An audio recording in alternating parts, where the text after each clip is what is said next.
IPO, terus merger nih, Pak Tiko. Kalau merger, dengar-dengar katanya Garuda, Citylink, Iya. Pelita akan di bawah satu Iya, payung. ini ada cerita menarik ya kalau ini cerita. Karena ini kan teman-teman kan ingat dulu kan Garuda kan sempat PKPU ya, sempat mau kita tutup waktu itu karena PKPU kan.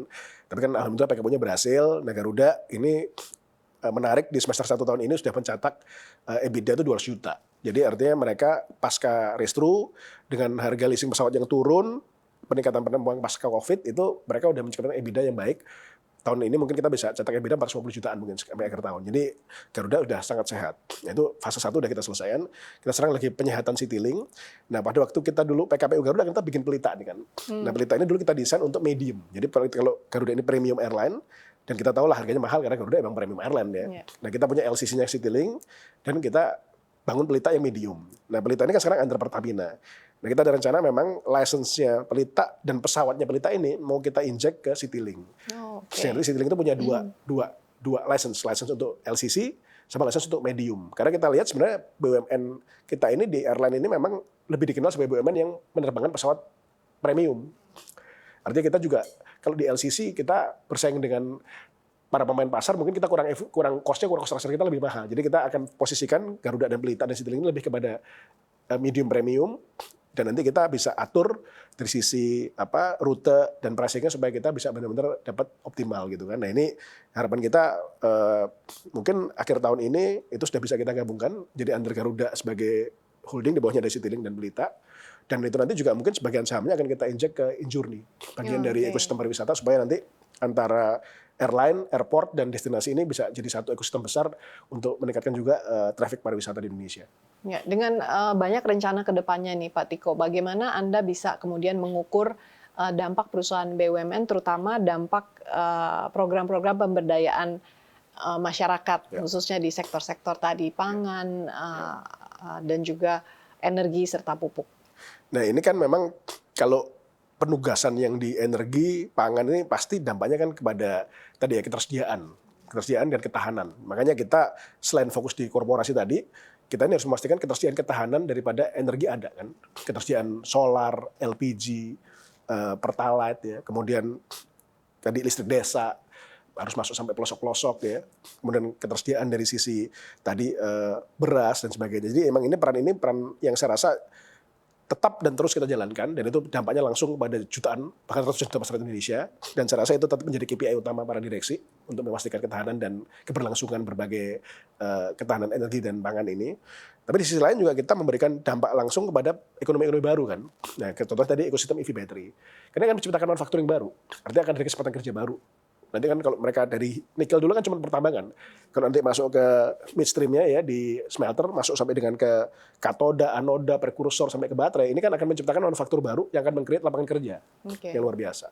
Nah yang di Injourney juga menarik, karena kan kalau kita lihat di semua negara yang sekarang berusaha meningkatkan ekonomi, itu juga turisme ini menjadi salah satu katalis juga. Kayak Thailand, Turki itu kan besar turismenya. Nah kita lihat juga pariwisata ini penting karena pariwisata itu sebenarnya yang direct langsung impact kepada masyarakat, karena begitu pariwisata kayak Bali gitu recover langsung UMKM pun langsung naik semua kan. Nah makanya kita juga ingin Injourney juga berperan untuk jadi katalis bersama-sama dengan Kemenparekraf untuk meningkatkan traffic wisatawan asing Indonesia. Jadi ini sebenarnya impactnya macam-macam, mulai dari impact ketahanan energi, ketahanan pangan, impact untuk penciptaan lapangan kerja, dan impact untuk memberikan traffic dari sisi pariwisata dan berbagai ekonomi lainnya.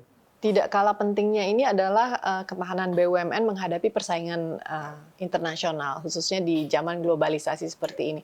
Apa langkah konkret yang dihadapi untuk menjaga BUMN dari serangan tersebut? Ya, jadi kita ini sekarang lagi, kan ini periode terakhir ya, saya sama Pak Erik, Pak Rosan ini kan tinggal 14 bulan lagi sebenarnya, sampai Oktober 2024 kan. Nah, kita lagi membuat roadmap BUMN 2024-2034. Jadi kita bikin roadmap 10 tahun supaya nanti ada konsistensi dari sisi strategi dan pola kerja kita kan. Nah, kita melihat 10 tahun ke depan ini kita harus melihat sektor-sektor mana dan bagaimana cara kita bersaing, dan bagaimana kita mempertahankan dan meningkatkan kompetitivitas kita secara global. Nah, sebagai contoh sekarang Pertamina. Pertamina kan oil and gas kan satu saat nanti akan sunset kan.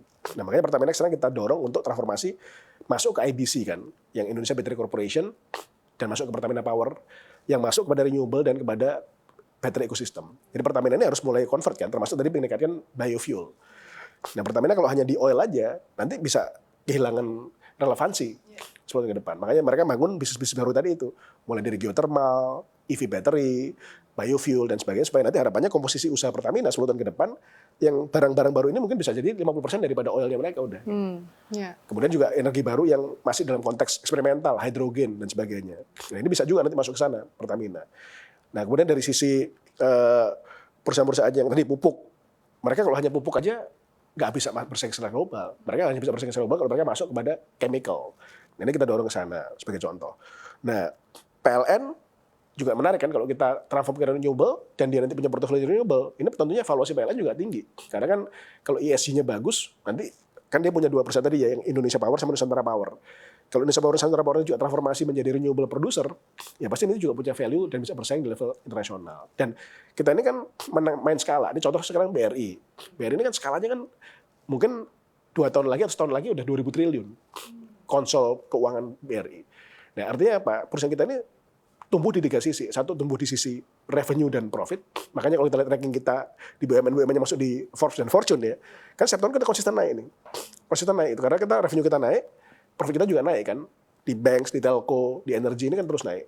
Jadi ini kalau kita lihat ranking Forbes sama Fortune kita juga meningkatnya baik. Tapi yang paling penting meningkatkan competitiveness. Nah sebagai orang bekas bank, kalau kita lihat bank seperti BRI Mandiri, transformasi digital berhasil kan. Kalau kita lihat Living, Brimo ini kan sekarang kan digital toolsnya kan nggak kalah dengan global player seperti DBS atau seperti bank-bank Eropa dan Amerika gitu. Nah jadi selain tadi kita jaga jangka pendek dari sisi agent of development value creation, kita juga memastikan bank-bank kita, perusahaan tambang kita, perusahaan manufaktur kita ini terus melakukan transformasi dan inovasi. Memang nggak mudah karena ini jadi harus ada 3 speed kan. Speed jangka pendek memastikan keuangan beres, speed jangka menengah membuat plan 5 tahun untuk melakukan transformasi jangka pendek, sama kemudian harus punya speed 10 tahun untuk melihat competitiveness mereka 10 tahun lagi bersaing dengan pemain global seperti apa. Tapi saya yakin dengan transformasi kita sekarang dan kita memperbaiki dan meningkatkan talent di seluruh BUMN kita, ini sih harusnya saya yakin nanti dalam 10 tahun ke depan makin banyak perusahaan BUMN yang bisa masuk di list global companies. Amin. Nah Pak Tiko tadi sebagai orang bank, bekas orang bank gitu ya, adakah cara berpikir yang Anda adopsi, karena dulu sektor yang Anda bawahi kan agak berbeda dengan sektor-sektor yang sekarang Anda pegang nih Pak Tiko. Nah ini menarik karena kita tahun ini mengeluarkan permen mengenai manajemen risiko. Nah ini ya sebagai orang bank salah satu yang paling kita utamakan manajemen risiko. Karena semua aktivitas bisnis, mau namanya di energi, di tambang, di kebun, ada risiko. Memang jujur dulu kita kurang paham dan kurang tahu cara mengelola risiko di BUMN. Makanya ada beberapa BUMN yang kemudian terkena permasalahan keuangan kan, Krakatau Steel, Waskita dan sebagainya. Nah ini menjadi salah satu kunci untuk membangun sustainability dari BUMN, bahwa kita harus benar-benar paham dan tahu caranya mengelola manajemen risiko ini. Nah ini benar-benar saya adopsi dari bank untuk diimplementasikan di semua BUMN. Makanya sekarang BUMN yang kita bilang signifikan BUMN harus punya direktur keuangan dan direktur manajemen risiko. Nah risiko ini juga menarik karena kan di semua sektor beda-beda. Tadi misalnya di Pertamina ada risiko operasional. Kalau deponya kebakaran, pipanya leakage, nah ini masuk juga operational risk. Kalau tadi masuk ke sektor perkebunan ada risiko nanti panennya gagal kena hama atau El Nino. Nah ini kalau orang bank ini selalu forward looking dan selalu meng-create mitigasi risiko. Nah ini saya ingin bangun kompetensi di BUMN ini bahwa direksi BUMN ini bukan hanya melihat KPI tahun berjalan, tapi mereka harus mampu membangun pemahaman mengenai risiko jangka panjang mereka, termasuk strategic risk, dan membangun sistem untuk melakukan forward looking dan early warning untuk bisa melakukan tindakan awal untuk mencegah risiko itu supaya dari kerugian perusahaan. Okay. Nah ini butuh waktu jujur untuk mengedukasi karena kita ini kan profesinya macam-macam ya kerja di BUMN. Ada pilot, ada dokter, ada miners. Nah gimana profesi-profesi lain ini juga memahami bahwa kelola perusahaan ini harus paham juga mengelola cash flow, mengelola neraca, dan mengelola manajemen risiko. Nah ini kita lagi bangun namanya BUMN School of Excellence. Ini kita akan launching mungkin bulan depan di BUMN School of Excellence nanti ini kita nanti BOD-1 division head itu akan kita jadikan bahan baku talent management ini ke depan ini kita akan masukkan ke kelas-kelas ini nanti. Dia belajar strategic planning, belajar manajemen risiko, belajar mengenai neraca keuangan. Jadi mau dia pilot, mau dia penambang, mau dia dokter harus belajar basic skill di yang mengajar siapa nih Pak Tiko nanti di School of Excellence? Termasuk saya juga nanti yang ngajar. Dan nanti kita cari pengajar-pengajar juga internasional. Kita ada kerjasama mungkin dengan INSEAD dan AMD. Jadi internasional. Kan BUMN nggak semua punya resource besar ya. Iya. Kalau BUMN-nya kaya-kaya bisa kirim Jadi ini untuk level direksi ke atas. begitu? direksi -1. Jadi Kadif. Jadi kita akan mulai dari Kadif udah kita Kadif. groom dan kita ini sekarang mulai disiplin. Setiap sektor kita ada talent pool-nya. Jadi kita punya talent pool di pertambangan, talent pool di perbankan, itu udah ada talent pool-nya. Nah, ini talent pool ini kita kelola dengan kita groom dan kita berikan pendidikan-pendidikan seperti ini termasuk assignment supaya nanti pada waktu mereka jadi direktur mindset-nya udah mindset berubah. Dan ini di mindset ini ada 2 yang kita utamakan, mindset global sama mindset mengenai manajemen risiko.